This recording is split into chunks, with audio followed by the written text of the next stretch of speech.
अस्सलाम वालेकुम। आज जो है वो हम थर्ड चैप्टर स्टार्ट करते हैं और जो सबसे पहला टॉपिक है हमारे पास, it is related to bonding. The atoms of most elements except for noble gases can combine to form molecules. The atoms within these molecules are held together by strong attractive forces which are called as chemical bonds. तो कहने का मकसद ये है कि जितने भी हमारे पास पीरियोडिक टेबल के अंदर एलिमेंट्स हैं, तकरीबन सब जो हैं वो एक दूसरे के साथ बॉन्ड बना के जो है वो मॉलिक्यूल बनाते हैं। उनके दरमियान अट्रैक्टिव फोर्सेस जो है वो एग्जिस्ट करती हैं, जिसकी वजह से they get to bond with each other. और हम उसी बॉन्डिंग को जो है वो पढ़ने लगे हैं और हम आगे चल के देखेंगे कि हमारे पास जो है वो बॉन्डिंग की कितनी टाइप्स हैं। ठीक है, तो ये है, हम इसको हम जो है वो बॉन्डिंग कहते हैं। और सिवाय जो नोबल गैसेस हैं, वी ऑल नो दैट के नोबल गैसेस जो हैं उनका ऑक्टेट कंप्लीट होता है और उनके पास जो है वो स्टेबल इलेक्ट्रॉनिक कन्फिग्रेशन होती है आउटर मोस्ट, तो इसलिए वो पर्टिकुलरली जो है वो एक किसी भी दूसरे एलिमेंट के साथ जो है वो बॉन्डिंग नहीं करती, because they are very stable in nature. तो how do atoms join together to form compounds? For many molecules, the constituent atoms bond accordingly to the octet rule, which states that an atom tend to bond with other atoms so that it has 8 electrons in outermost shell, thereby forming a stable electronic configuration. So ये क्या कह रहा है कि हमारे पास किस base पे हम बॉन्डिंग का क्या प्रिंसिपल है for most of the elements, कि ज़्यादातर जो एलिमेंट्स होते हैं वो इस बेस पे किसी दूसरे एलिमेंट के साथ बॉन्डिंग करते हैं कि उनकी जो आउटर मोस्ट इलेक्ट्रॉनिक कन्फिग्रेशन है वो 8 हो जाए। अगर हो सकता है उस एलिमेंट के पास जो है वो पहले 6 इलेक्ट्रॉन्स होंगे या 7 होंगे या 5 होंगे, तो वो किसी दूसरे एलिमेंट से 8 इलेक्ट्रॉन्स जो है वो पूरा करने की कोशिश करेगा। ठीक है, तो ये हमारे पास जो है वो बॉन्डिंग का प्रिंसिपल होता है ऑक्टेट रूल के। उसने अपने आउटर मोस्ट इलेक्ट्रॉन्स के अंदर, आउटर मोस्ट शेल के अंदर जो है वो 8 इलेक्ट्रॉन्स को पूरा करना है। अच्छा, उसके बाद अगर हम बात करते हैं कि however there is more of rule of thumb because there are more elements that can be exception to the rule than those that follow the rule। मतलब कहने का मकसद ये है कि not all the elements follow this octet rule। you will see most of the elements जो कि octet rule follow नहीं भी करते होंगे, फिर भी वो जो है वो bonding करते हैं। तो वो कौन से elements हैं? there is a need कि हम उन elements के बारे में जो है वो पता कर लें। ठीक है, अच्छा, a simple way to remember all these exceptions which are as follow। सबसे पहली जो हमारे पास एक्सेप्शन है, दैट इज द एलिमेंट्स, यानी कि हम ये देखना चाह रहे हैं कि कौन से एलिमेंट्स ऐसे हैं जो कि ऑक्टेट रूल को फॉलो नहीं करते फॉर बॉन्डिंग। तो these elements are stable with fewer than 8 electrons in their valence shell। and what are these elements actually? So let's focus on these elements. So can you see here, these elements include hydrogen, which is stable with 2 electrons in the outermost shell, helium also, it also can have 2 electrons, lithium, beryllium and boron। so can you see कि lithium के पास अगर 2 electrons भी हो जाते हैं valence shell में तो it's stable। and when we talk about beryllium, so अगर उसके वैलेंस शेल में 4 electrons हैं तो it's stable and boron has the same case with it। तो can you see कि हमारे पास जो है वो जो इनकम्प्लीट ऑक्टेट है उसमें ये वाले जो है वो एलिमेंट्स आते हैं कि अगर जो है वो हमारे पास ये वाले एलिमेंट्स किसी भी एलिमेंट के साथ जो है वो बॉन्डिंग करेंगे तो they will have not 8 electrons in their valence shell but with a less number than 8। And also any element in period 3 and greater can have more than 8 electrons, like for example phosphorus, sulfur, chlorine. ठीक है, अब ये जो है वो हमारे पास क्यों होता है? क्योंकि इनके पास जो है वो एक ऑर्बिटाल है। हम आगे चल के ऑर्बिटाल का कॉन्सेप्ट पढ़ेंगे। तो इनके पास, आप अभी तक कि ये समझ लो कि इनके पास जो है ना ज़्यादा इलेक्ट्रॉन्स को ऑक्युपाई करने के लिए जो है वो स्पेस होती है। तो इसलिए जो है वो हम ये कहते हैं कि ये वाले जो एलिमेंट्स हैं, उसने क्या कहा है, जो पीरियड 3 के एलिमेंट्स हैं और उससे जो ग्रेटर देन दोज एलिमेंट्स हैं, तो उनके पास जो है वो नॉट नेसेसरली कि 8 ही इलेक्ट्रॉन्स होंगे उनकी वैलेंस शेल में। When it is bonding with other elements they can have more than जो है वो हमारे पास 8 इलेक्ट्रॉन्स। ठीक है, अच्छा, उसके बाद जो है वो हम बात करते हैं ऑड नंबर ऑफ इलेक्ट्रॉन्स की। Any molecule with an odd number of valence electrons can not distribute those electrons to give 8 to each atom। like for example, if we're talking about nitric oxide, they have a 7 valence electrons. अच्छा, तो इसका क्या मतलब है हमारे पास कि जो molecules जिनके वैलेंस शेल के अंदर अगर हम देखते हैं कि जो है वो 11 इलेक्ट्रॉन्स बन रहे होते हैं मिला के, ठीक है। लाइक अगर मैं नाइट्रिक ऑक्साइड की बात करूं तो नाइट्रिक ऑक्साइड का इस तरह से होता है कि लेट सपोज नाइट्रिक ऑक्साइड का ये होता है कि नाइट्रिक ऑक्साइड के पास टोटल जो है वो 7 इलेक्ट्रॉन्स होते हैं ना, और आउटर मोस्ट शेल में 5 इलेक्ट्रॉन्स होते हैं, और ऑक्सीजन के 8 आउटर मोस्ट शेल में इलेक्ट्रॉन्स होते हैं और 6 जो है वो इसके वैलेंस शेल के इलेक्ट्रॉन्स होते हैं। तो जब आप 5 + 6 करोगे तो ये 11 बनेगा, और 11 को हम इस तरह से डिस्ट्रीब्यूट करते हैं कि इनके नाइट्रोजन के 2 इलेक्ट्रॉन्स और ऑक्सीजन के 2 इलेक्ट्रॉन्स जो है वो मिलकर पेयर बना लेते हैं, और बाकी जो है वो इनके ऐसे रह जाते हैं, ठीक है। अब मैं ऑक्सीजन की अगर मैं बात करूँ तो 1 2 3 4 5 6, और नाइट्रोजन की बात करूँ तो 1 2 3 4 5, ठीक है, इस तरह से है ना। तो ये बात है। तो अब वो ये कहता है कि हमारे पास अगर हम वैलेंस शेल में देखते हैं तो इस मॉलिक्यूल की वैलेंस शेल के अंदर ना तो मतलब 8 इलेक्ट्रॉन्स तो नहीं है, 7 इलेक्ट्रॉन्स हैं। तो इस तरह जो कुछ मॉलिक्यूल्स होते हैं, कुछ जो है वो ऑक्टेट रूल को फॉलो नहीं भी करते। तो ये हमने देखी एक्सेप्शंस। इस तरह से और भी बहुत सारी एक्सेप्शंस होती हैं, लेकिन जनरली जो बॉन्डिंग होती है वो 8 वैलेंस इलेक्ट्रॉन्स की बेसिस पर होती है। लेकिन there are some many exceptions in the chemistry as well.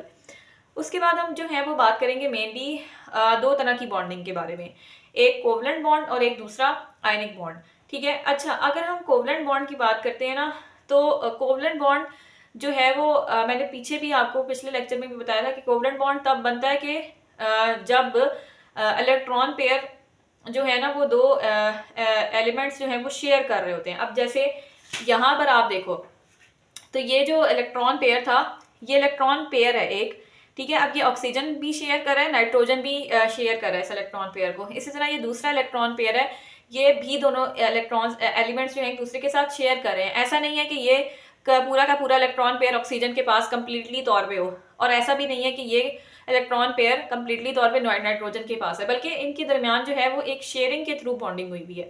तो ये इस तरह की जो बॉन्डिंग होती है इसको हम कहते हैं covalent bond. On the other hand एक बॉन्डिंग होती है आयनिक बॉन्ड। उसमें क्या होता है कि हमारे पास एक एटम से वैलेंस इलेक्ट्रॉन जो है वो कंप्लीटली लॉस हो जाता है, और वो जो है वो ज़्यादा इलेक्ट्रोनेगेटिव एटम को दे दिया जाता है, ठीक है। तो इस वजह से क्या होता है कि उन 2 एटम्स जिनके दरमियान बॉन्डिंग हुई है उनमें एक के ऊपर पॉजिटिव चार्ज आ जाता है और दूसरे के ऊपर नेगेटिव चार्ज आ जाता है कंप्लीट, ठीक है जी। अच्छा, तो ये हमारे पास जो है वो आयनिक बॉन्ड था और कोवलेंट बॉन्ड था। अब हम ये देखते हैं कि कोवलेंट बॉन्ड की फर्दर 2 टाइप्स होती हैं हमारे पास। एक जो है वो नॉन पोलर होता है और एक होता है पोलर। अच्छा, नॉन पोलर क्या होता है कि हमारे पास जो नॉन पोलर के अंदर 2 एटम्स जो इलेक्ट्रॉन पेयर को शेयर कर रहे होते हैं वो इक्वली शेयर कर रहे होते हैं, ठीक है। और मतलब इक्वली शेयर करने का मतलब क्या है कि दोनों एटम्स की जो इलेक्ट्रोनेगेटिविटी होती है वो बिल्कुल क्या होती है हमारे पास सेम होती है, ठीक है। अब इसमें उसने कहा है कि अगर आपने नॉन पोलर जो है वो लाइक बात करनी है तो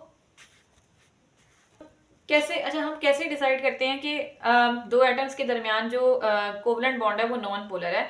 अगर उन 2 एटम्स के दरमियान का जो इलेक्ट्रोनेगेटिविटी डिफरेंस है if it is less than 0.5, तो देन वी विल से कि अच्छा ये जो बॉन्डिंग हुई हुई है इनके दरमियान, इन 2 एटम्स के दरमियान, it is basically non polar covalent bonding, ठीक है। Like if we talk about carbon carbon bond, और इफ वी से के जो कार्बन और हाइड्रोजन के दरमियान बॉन्ड है that is basically a covalent bond first, and in covalent bond मजीद जब हम देखते हैं तो it is basically non polar covalent bond, ठीक है।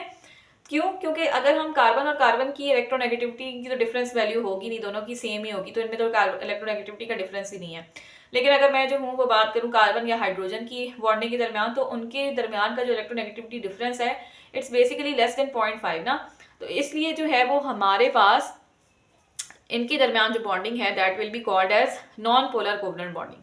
अच्छा, अब हम पोलर कोवलेंट बॉन्डिंग की तरफ आ जाते हैं। इसके अंदर क्या होता है कि एक एटम की इलेक्ट्रोनेगेटिविटी दूसरे से काफ़ी ज़्यादा होती है, लेकिन इनके 2 एटम्स के दरमियान जो इलेक्ट्रोनेगेटिविटी डिफरेंस होता है वो 0.5 से जो है वो ज़्यादा होता है और लेस देन 1.7 होता है। तो this is the criteria how we are going to say some bonding between 2 atoms as a polar covalent bonding. तो इसकी एग्जांपल में आप देख सकते हो कार्बन और ऑक्सीजन के दरमियान जो बॉन्ड है that is polar covalent bond, और कार्बन या और फ्लोरीन के दरमियान जो बॉन्ड है it is also polar covalent bond, because in दो एटम्स के दरमियान जो इलेक्ट्रोनेगेटिविटी का डिफरेंस है इट इज बिटवीन 1.7 टू 0.5, ठीक है, इस रेंज के अंदर होता है। अच्छा, अब मैं जरा आयनिक बॉन्ड की तरफ जाती हूँ। अच्छा, आयनिक बॉन्ड पता है क्या कब बनता है? जब हमारे पास दो एटम के दरमियान इलेक्ट्रोनेगेटिविटी डिफरेंस 1.7 से भी ज्यादा हो जाता है, तो तब हम कहते हैं कि अच्छा ये दो एटम्स जो हैं इनके दरमियान जो बॉन्डिंग हुई हुई है that is basically ionic bonding, ठीक है। तो ये एक क्राइटेरिया था, you have to remember this criteria. अच्छा, हमने बॉन्डिंग पे डिस्कस कर ली which was the covalent bonding, and the next one was that ionic bonding. अच्छा, उसके बाद जो है वो हमने ये तो बॉन्डिंग पढ़ ली। अब हमने अगली चीज क्या देखनी है, अब जरा हम आयनिक बॉन्ड को डिटेल में डिस्कस करते हैं कि what is basically ionic bond, और उसमें हमें क्या क्या चीज़ों के बारे में आइडिया होना चाहिए।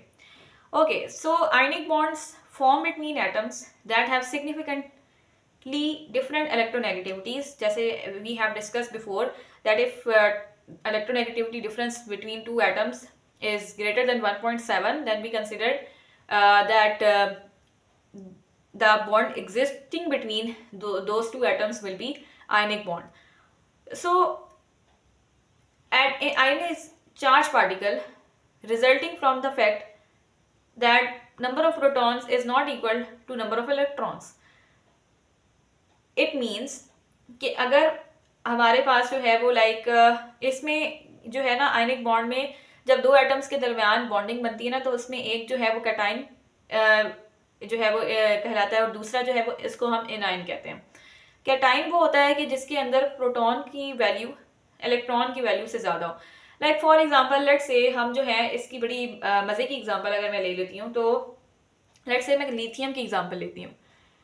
लिथियम के पास ओरिजिनल जो है वो 3, देखो लिथियम का एटॉमिक नंबर क्या है 3, मतलब इसके अंदर नंबर ऑफ प्रोटॉन्स भी 3 हैं, नंबर ऑफ इलेक्ट्रॉन्स भी 3 हैं, लेकिन इसको अपने आप को स्टेबल करने के लिए क्या करता है कि ये एक इलेक्ट्रॉन जनरली लूज कर देता है, जिस वजह से इसके ऊपर प्लस का चार्ज आ जाता है।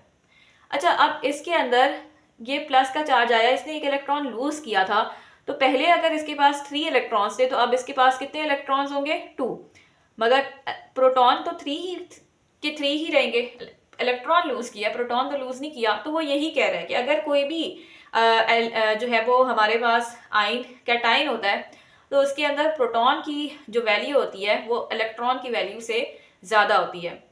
और बाकी इसकी मैंने एग्जांपल भी बता दी, प्लस सोडियम प्लस भी होता है।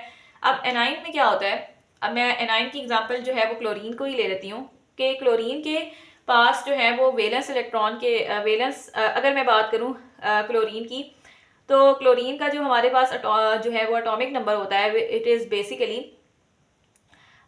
लेट्स सपोज ओके, सो जो एटॉमिक नंबर होता है ना क्लोरीन का वो होता है हमारे पास 17। तो हमारे पास जो इसकी वैलेंस शेल होती है, ठीक है, वैलेंस शेल के अंदर इसके पास 7 इलेक्ट्रॉन्स होते हैं, राइट। तो इफ़ आई एम टॉकिंग के अगर मैं जो हूँ वो क्लोरीन की बात कर रही हूँ, तो क्लोरीन की जो है वो हमारे पास 17 एटॉमिक नंबर है, इसका मतलब है 17 प्रोटॉन्स हैं, ठीक है जी। और इलेक्ट्रॉन एक इलेक्ट्रॉन जब ये एक्सेप्ट करता है, जब ये क्लोरीन नेगेटिव बनता है तो इसके पास इलेक्ट्रॉन कितने आ जाते हैं, 17 इलेक्ट्रॉन थे ना पहले, तो 18 इलेक्ट्रॉन। तो अब अगर हम देखें तो इसमें प्रोटॉन का नंबर इलेक्ट्रॉन से कम होता है। ये बात बहुत आसान सी बात है, फिर भी मैंने डिटेल में समझाई है, I hope you will get it. Now we are going to study about a term and it is called as formula unit. Now what is actually formula unit is the formula of an ionic compound represents the formula unit which is the smallest electrically neutral collection of atoms of cations and anions. अच्छा, ये ना एक हमारे पास जो है वो smallest possible जो arrangement है, पर्टिकुलरली क्या होता है कि हमारे पास ना लाइक NaCl के ना अगर हम देखें जो एक तुम्हारा क्रिस्टल लैटिस होता है, NaCl इस तरह नहीं होता कि एक ही NaCl के साथ जो है वो कंबाइन हुआ है, बल्कि ना काफ़ी ज़्यादा NaCl जो हैं वो एक दूसरे के साथ कंबाइन होते हैं, और उन्होंने ना एक अरेंजमेंट, स्पेसिफिक अरेंजमेंट बनाई होती है, यानी कि एक अरेंजमेंट के बाद वो पैटर्न जो है वो रिपीट होता रहता है। तो वो जो स्मॉलेस्ट पॉसिबल पैटर्न होता है उनके दरमियान अरेंजमेंट का, उसको हम फार्मूला यूनिट कहते हैं। ठीक है, अब अगर आप ये जो है वो क्रिस्टल लैटिस बना हुआ है, आप इसमें देख भी सकते हो कि हमारे पास जो है वो ऑरेंज से क्लोरीन शो हुआ हुआ है और ब्लू से सोडियम शो हुआ हुआ है। तो कहने का मकसद है कि अब आप देखो कि यहाँ पर मैं अगर ऑक्सीजन की बात, ऑक्सीजन कह रही हूँ, क्लोरीन की बात करूँ, तो ये इसको काफ़ी ज़्यादा सोडियम्स ने आगे पीछे सराउंड किया हुआ है, इसी तरह सोडियम को भी।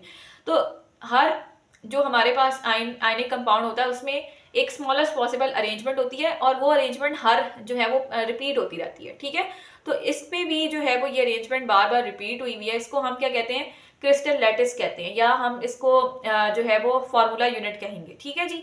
उसके बाद जो है वो हम आगे चल के बात करते हैं कि one way, sorry, so yes, I am talking about one way. Okay, so one way to describe strength of an ionic bond is with lattice energy. Lattice energy is the energy required to separate one mole of solid ionic crystal into gas phase ions far removed from each other. तो इसमें उसने क्या लिखा हुआ है कि उसने ये लिखा हुआ है कि हमारे पास लैटिस एनर्जी क्या होती है कि वो एनर्जी जो कि हमारे पास अगर हम यही सॉलिड आयनिक क्रिस्टल का अगर हम 1 मोल लेते हैं और उसको गैस फेज में अगर हमने कन्वर्ट करना है, तो उसमें जो एनर्जी रिक्वायर होगी उसको हम लैटिस एनर्जी कहेंगे। अब आप देख सकते हो कि NaCl को हमने जो सॉलिड फेज में 1 मोल था उसको हमने उसके कंस्टिट्यूएंट आइंस में कन्वर्ट किया, which is in the gas phase now. तो जो एनर्जी हमें देनी पड़ी थी to do so, that was basically 787 kilojoule. We can predict the negative magnitudes of lattice energy by focusing on attraction between two oppositely charged ions. Now, Coulomb's law is helpful in determining the force or amount of energy which is being required to separate the solid ionic crystal into its gas constituents. तो इसमें according to अगर आप इस Coulomb's law को देखो जो कि हमारे पास है, कहता है force is equal to constant charge 1 charge 2 magnitude in over radius का स्क्वायर। ठीक है जी। अब it implies that lattice energy of crystal increases with increase ionic charge and decrease ionic radii. ठीक है, अब जितना ज़्यादा जो है वो हमारे पास आयन के ऊपर चार्ज होगा उतना ही कह लो कि जो हमारे पास लैटिस एनर्जी है वो ज़्यादा होगी। और अगर उन आयनिक दो एटम्स के दरमियान जो बॉन्ड बना हुआ है, अगर वो क्या होगा कि अगर उनमें जो है वो बॉन्डिंग डिस्टेंस कम है, तो तब भी हमारे पास जो है वो आयनिक जो हमारे पास लैटिस एनर्जी है वो ज़्यादा होगी। ठीक है, क्योंकि ये इन्वर्स रिलेशन है, नज़र आ रहा है ना। अच्छा, उसमें अगर हम एक एग्जाम्पल को स्टडी करते हैं। अच्छा, अब ना हम यहाँ पे एक एग्जाम्पल को डिस्कस कर रहे हैं। ये हमने 3 जो है वो एलिमेंट्स लिए हैं, 2-3 कंपाउंड्स लिए हैं, और हमने ये बताना है कि इनमें से ज़्यादा लैटिस एनर्जी किसकी लगेगी।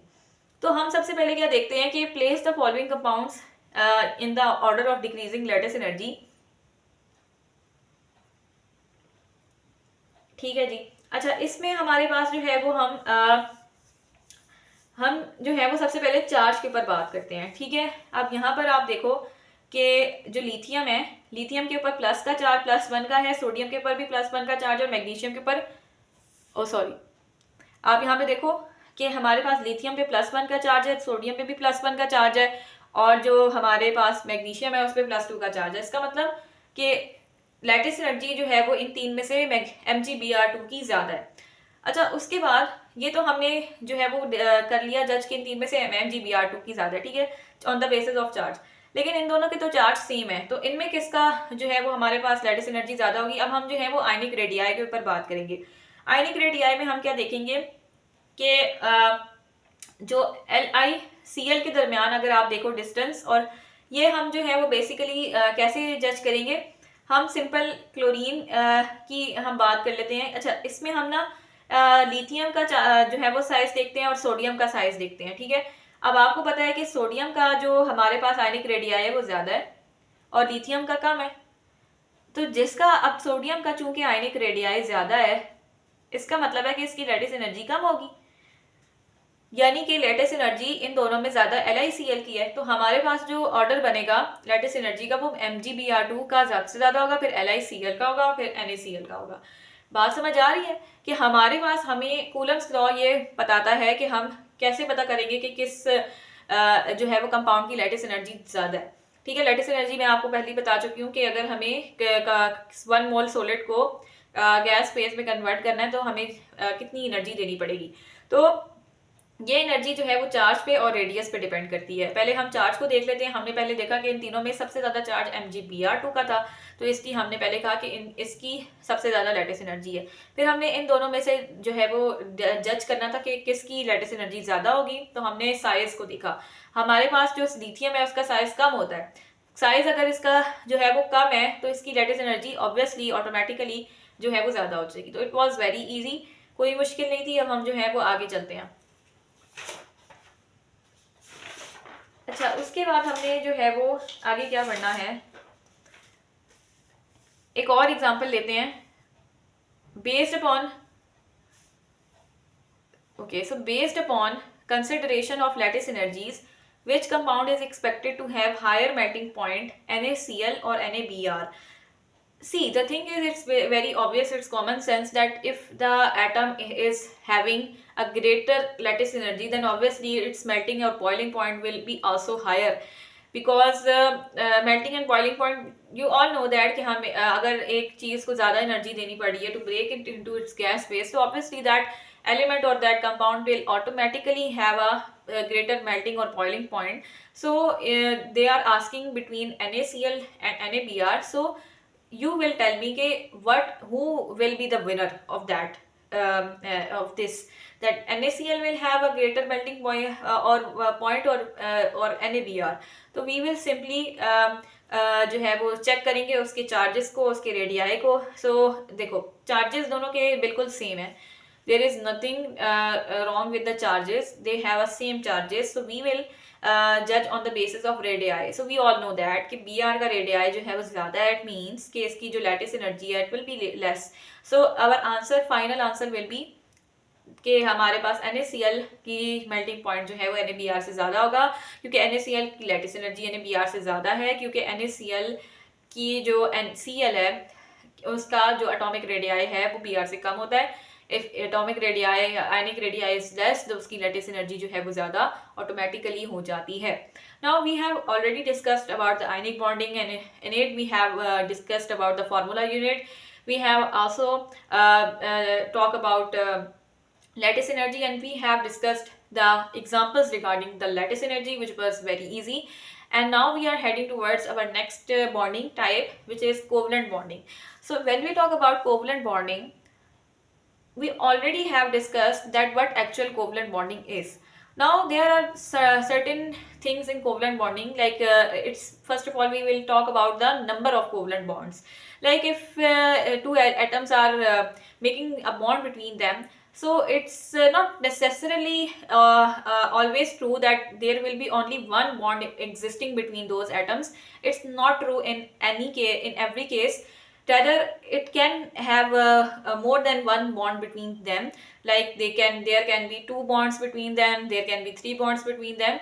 So it depends, depending upon the situation what we are facing.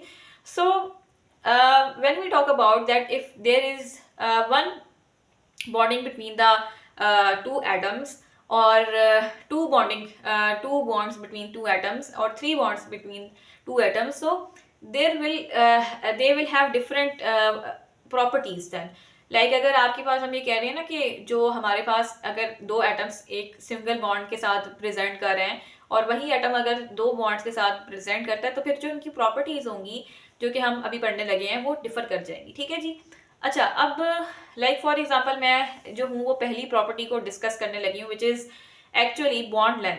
So bond length हमें क्या कहती है? It's average distance between 2 nuclei of atoms in a bond. बात समझ आइए मेरी कि the average distance between 2 nuclei of an atom in a bond is bond length. Whereas the bond energy is the energy required to break a bond by separating its components into their isolated gaseous atomic states. इसमें भी कोई मुश्किल नहीं थी. And we have another property which is polarity. It occurs when two atoms have a relative difference in electronegativity. So polarity is nothing. So polarity is nothing but having a charges like positive or negative charge above the atom. ठीक है, अब यहाँ पर जो है वो मतलब अगर दो एटम्स हैं उनके दरमियान अगर कोई बॉन्ड बन रहा है तो अगर एक जो है एटम है उसकी ज़्यादा नेगेटिविटी या ज़्यादा इलेक्ट्रॉन अपनी तरफ शेयर पुल कर सकता है तो उस पर नेगेटिव का स्लाइड नेगेटिव का चार्ज आ जाएगा. तो ये जो और दूसरे पे स्लाइड पॉजिटिव का, ये जो स्लाइड पॉजिटिव और नेगेटिव चार्ज है ना इसको इसने पोलैरिटी कहा है. अब वो ये कहता है कि हमारे पास जो होता है ना अगर दो एटम्स के दरमियान सिंगल बॉन्ड हो तो उसकी बॉन्ड लेंथ जो है वो लॉन्गेस्ट होती है. ठीक है, क्योंकि ऑब्वियसली हमारे पास जो है वो उनके इलेक्ट्रॉन्स जो हैं वो कम है ना उनके, तो इसलिए उनमें इतनी जो है वो अट्रैक्शन नहीं होगी. ठीक है, तो इसलिए वो ज़्यादा बड़े होते हैं, बॉन्ड लेंथ उनकी ज़्यादा होती है. तो अगर बॉन्ड लेंथ ज़्यादा है, ठीक है, बॉन्ड स्ट्रेंथ जो है वो वीक होगी. ऑटोमेटिकली अगर बॉन्ड लेंथ ज़्यादा है हमारे पास तो बॉन्ड स्ट्रेंथ कम होगी. और ये जो है एक कॉमन सेंस की बात है कि अगर दो एटम्स काफ़ी डिस्टेंस पे हैं, बॉन्ड लेंथ का मतलब तो ये है ना कि उनके दरमियान डिस्टेंस जो है वो ज़्यादा है, तो obviously they will be less energy required to break them. On the other hand अगर मैं कार्बन डबल बॉन्ड की बात करती हूँ तो उनकी बॉन्ड जो है वो लेंथ मीडियम होती है तो उनकी बॉन्ड स्ट्रेंथ भी मीडियम ही होगी.